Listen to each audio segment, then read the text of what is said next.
Hello students. आज हम बात करते हैं बैलेंसिंग ऑफ केमिकल इक्वेशन को लेके। और बैलेंसिंग ऑफ केमिकल इक्वेशन की अगर बात करें तो जो बैलेंसिंग है वो फॉलो करता है law of conservation of mass को। लॉ ऑफ कंजर्वेशन मास अपनी प्रीवियस क्लास के अंदर हमने स्टडी किया। और कंजर्वेशन ऑफ मास कहता है the number of atoms on the reactant side should be equal to the number of atoms on the product side। या हम ये कह सकते हैं total mass of the reactant is equal to total mass of the product, कि जो reactant का total mass है वो प्रोडक्ट के टोटल मास के इक्वल होगा। तो रिएक्टेंट और प्रोडक्ट साइड जो मासेस हैं वो तभी इक्वल हो सकते हैं जब नंबर ऑफ एटम्स दोनों ही तरफ इक्वल हो जाएं। तो 10th क्लास में जो बैलेंसिंग है, बैलेंसिंग के लिए हम हिट एंड ट्रायल मेथड का यूज करते हैं। Hit and trial method. Hit and trial method में हम ये देखते हैं कि इक्वेशन बैलेंस होती है या नहीं होती। हम कोई भी नंबर चूज करते हैं और जो भी नंबर हैं वो हम हमेशा स्मॉलर नंबर से स्टार्ट करते हैं। जैसे हम एक एग्जांपल लेते हैं, zinc plus sulphuric acid converts into zinc sulphate and hydrogen.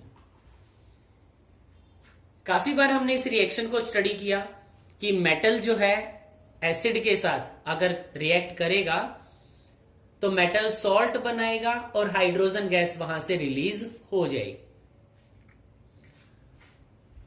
तो ये भी उन्हीं रिएक्शंस में से है कि metal react with acid for the formation of metal salt and the release of hydrogen. तो जिंक है, जिंक ने सल्फ्यूरिक एसिड के साथ रिएक्ट किया और हाइड्रोजन गैस वहां से रिलीज हो जाती है और जिंक सल्फेट एक प्रोडक्ट हमारे पास बन जाता है।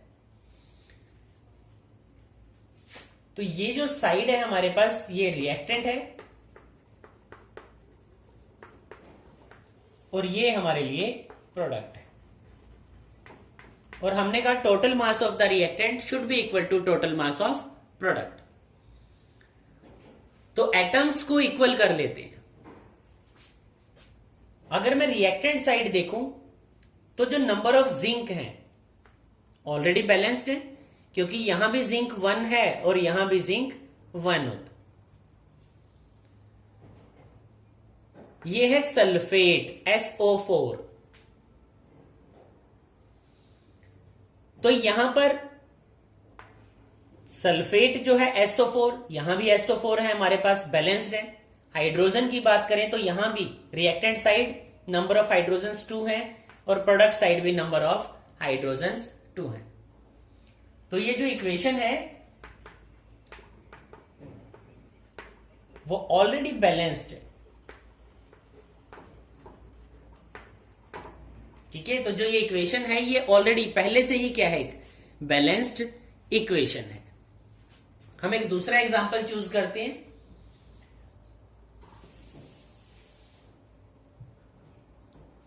हमने कहा हमारे पास मैग्नीशियम है, मैग्नीशियम ने हाइड्रोजन क्लोराइड के साथ कंबाइन किया, फॉर्मेशन होता है मैग्नीशियम क्लोराइड का with the release of hydrogen.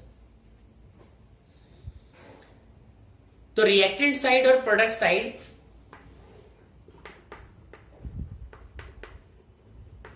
फिर से हम कंपेयर करते हैं नंबर ऑफ एटम्स को और नंबर ऑफ एटम्स को इक्वल करना है। जहां भी लेस नंबर ऑफ एटम्स हमारे पास प्रेजेंट होंगे वहां पर हमें एक रिक्वायर्ड नंबर के साथ मल्टीप्लाई करना है, क्योंकि बैलेंसिंग में हमेशा ध्यान रखना है कुछ पॉइंट्स का, कुछ सेक्शंस का हमने ध्यान रखना है। जैसे यहां पर मैग्नीशियम की अगर बात करें, मैग्नीशियम रिएक्टेंट साइड और प्रोडक्ट साइड ओनली 1, तो बैलेंस्ड है मैग्नीशियम। क्लोरीन को अगर हम देखें तो product side number of chlorines 2 है, जबकि रिएक्टेंट साइड ओनली 1। हाइड्रोजन अगर हम देखें तो हाइड्रोजन यहां पर 2 है प्रोडक्ट साइड, जबकि रिएक्टेंट साइड सिर्फ 1 है।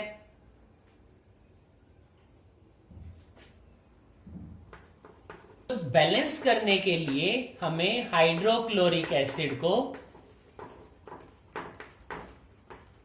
2 से मल्टीप्लाई करना होगा, क्योंकि जब हाइड्रोक्लोरिक एसिड को हम 2 से मल्टीप्लाई कर देंगे, number of hydrogen become 2, number of Cl become 2।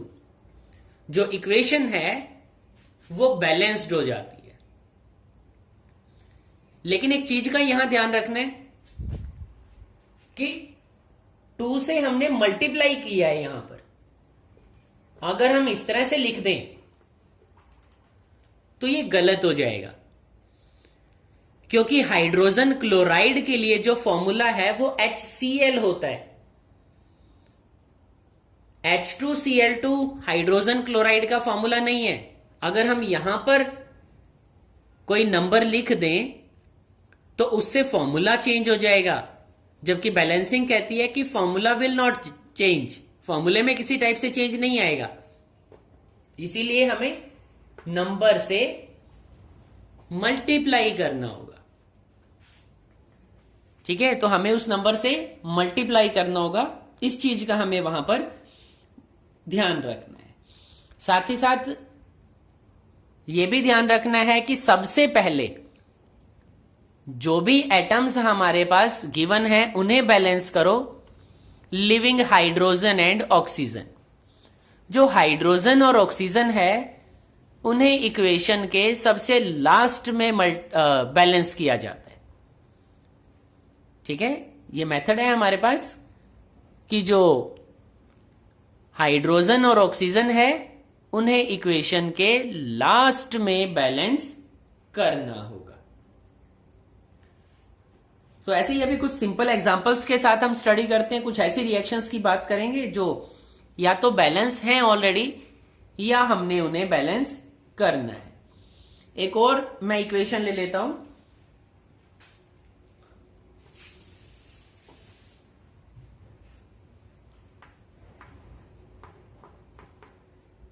Iron,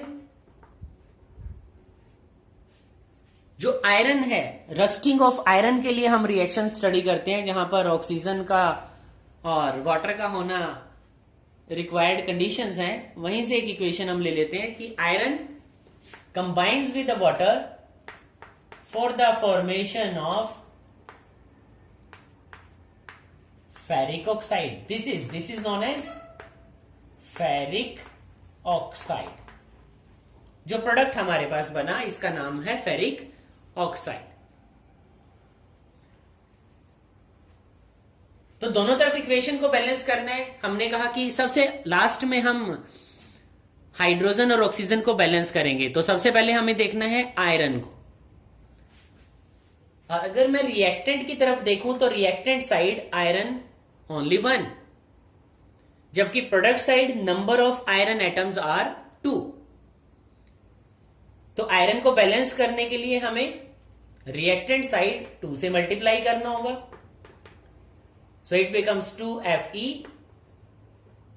plus H2O Fe2O3 plus H2। तो आयरन तो बैलेंस हो चुका। अब हमारा काम है बैलेंस करना हाइड्रोजन को और ऑक्सीजन को। अगर हाइड्रोजन की बात करें तो हाइड्रोजन 2 है, number of atoms of hydrogen 2। Product side number of hydrogen are 2। तो हाइड्रोजन भी बैलेंस्ड है। तो हम ऑक्सीजन की तरफ चलते हैं। रिएक्टेंट साइड अगर देखें तो ऑक्सीजन 1 है, जबकि प्रोडक्ट साइड अगर हम देखें तो ऑक्सीजन एटम्स 3 हैं हमारे पास।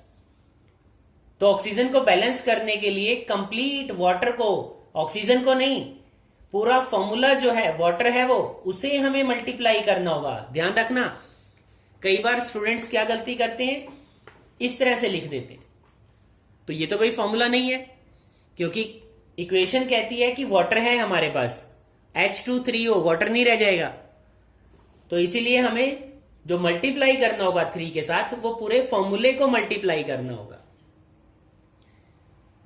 और अगर हम ऐसा करते हैं तो ऑक्सीजन तो बैलेंस हो जाता है, लेकिन हाइड्रोजन देखो, हाइड्रोजन अनबैलेंस्ड हो गया। टोटल नंबर ऑफ हाइड्रोजन पहले हमारे पास 2 थे, 3 और आगे मल्टीप्लाई करो, so total number of hydrogen become 6, जबकि यहां कितने हैं, 2 हैं हमारे पास। तो हाइड्रोजन को बैलेंस करने के लिए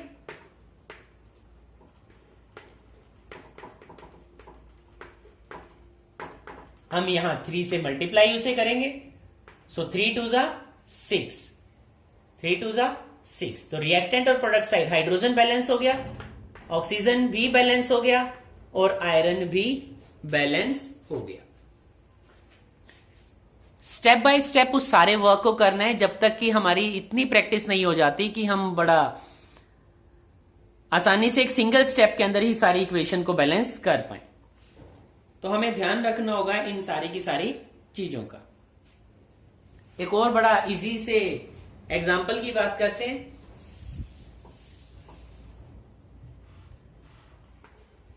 We have sulfur dioxide which combines with oxygen for the formation of sulfur trioxide।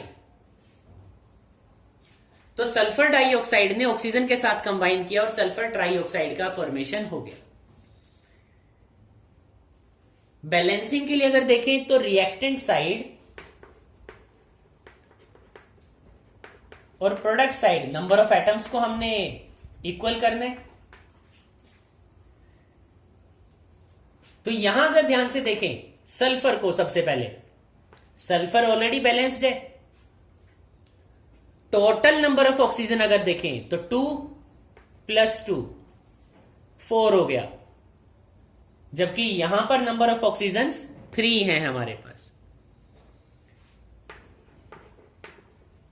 तो इक्वेशन में product side number of oxygen कम है, तो हम क्योंकि कह रहे हैं कि हिट एंड ट्रायल मेथड हम यूज करते हैं, तो हमने क्या किया, 2 से मल्टीप्लाई कर दिया।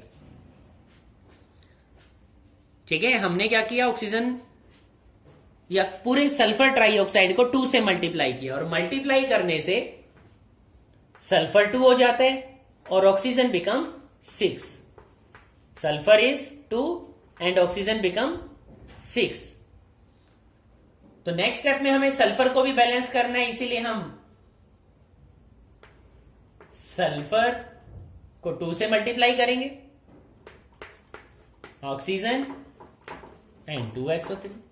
तो अगर ध्यान से देखें तो सल्फर 2 था, यहां भी सल्फर 2 है हमारे पास। ऑक्सीजन की बात करें then 2 × 2, total number of oxygen become 4 + 2 6, जबकि यहां पर नंबर ऑफ ऑक्सीजन 6 है और नंबर ऑफ सल्फर भी 2 हो जाते हैं। तो इस तरह से इक्वेशंस को बैलेंस करना होता है हमें 1 बाय 1, हर एक स्टेप को ध्यान में रखते हुए। ठीक है, डिफरेंट बुक्स हैं जिनका हम यूज करते हैं, डिफरेंट तरीके के फॉर्मूलेज वो यूज करते हैं कि हम इक्वेशंस को कैसे बैलेंस किया जाए, लेकिन जो मेथड है इक्वेशन को बैलेंस करने का वो एक हिट एंड ट्रायल मेथड है। और जो बैलेंसिंग है, बैलेंसिंग सिर्फ प्रैक्टिस की हेल्प से आ सकती है। अगर हम ये सोचें कि कोई शॉर्टकट फॉर्मूला हमारे पास है इक्वेशन को बैलेंस करने के लिए, तो ऐसा कुछ भी नहीं है। जो भी इक्वेशंस हैं उन्हें बैलेंस करने के लिए हम बात करते हैं प्रैक्टिस की। तो जितनी ज्यादा हम प्रैक्टिस करते चले जाएंगे एग्जांपल्स की, उतना ज्यादा हमें पता चलता जाएगा कि इक्वेशंस को कैसे बैलेंस करते हैं। एक लास्ट एग्जांपल और ले लेता हूं मैं।